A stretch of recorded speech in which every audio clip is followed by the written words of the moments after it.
दोस्तों, आज के दौर में ऐसा कोई शख्स नहीं है जो पबजी के बारे में नहीं जानता और पबजी गेम किस मकसद के तहत बनाई गई थी, आखिर किस शख्स ने इसे बनाया था और उसका ताल्लुक कहां से था और वो शख्स आज कितना अमीर है। Welcome to the bad thinking channel. दोस्तों, अगर आप हमारे चैनल पर नए हैं तो आपसे गुजारिश है कि हमारे चैनल को सब्सक्राइब करना मत भूलिएगा। जैसा कि आप जानते हैं कि पबजी एक ऐसी गेम है जिसमें 100 लोगों को एक आइलैंड पर छोड़ दिया जाता है और इस आइलैंड पे 100 लोगों को आपस में लड़ना पड़ता है और जो आखिर में बचता है उसे विनर करार दे दिया जाता है। और आजकल की नौजवान का क्रेज इस गेम के पीछे इतना बढ़ता जा रहा है कि इनका फ्यूचर खतरे में दिखाई दे रहा है। जैसा कि आप जानते हैं कि इस गेम से बहुत से लोग अर्निंग भी कर रहे हैं, जबकि बहुत से लोग अपना वक्त जाया कर रहे हैं। तो दोस्तों, आपको बताता चलूं कि इस गेम को बनाने वाले शख्स का नाम ब्रैंडन था, जो कि खुद भी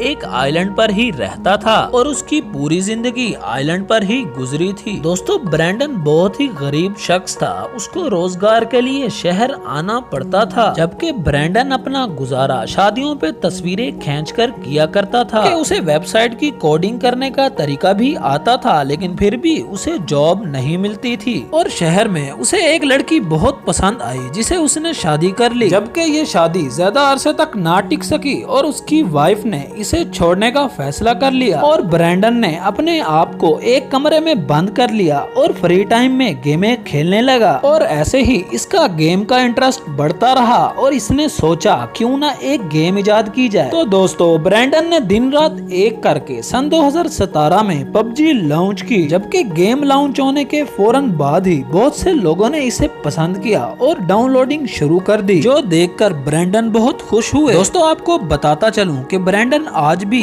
एक सिंपल इंसान की तरह ही जिंदगी गुजार रहे हैं, जबकि वो अब अरबपति हैं और शायद कभी न कभी उनकी वाइफ ये जरूर सोचती होंगी कि काश मैं उनसे कभी अलहदा ना होती। तो दोस्तों, अगर आपको हमारी वीडियो इंफॉर्मेटिव लगी है और ऐसी ही मजे मजे की वीडियो देखना चाहते हैं तो हमारे चैनल को सब्सक्राइब करना मत भूलिएगा।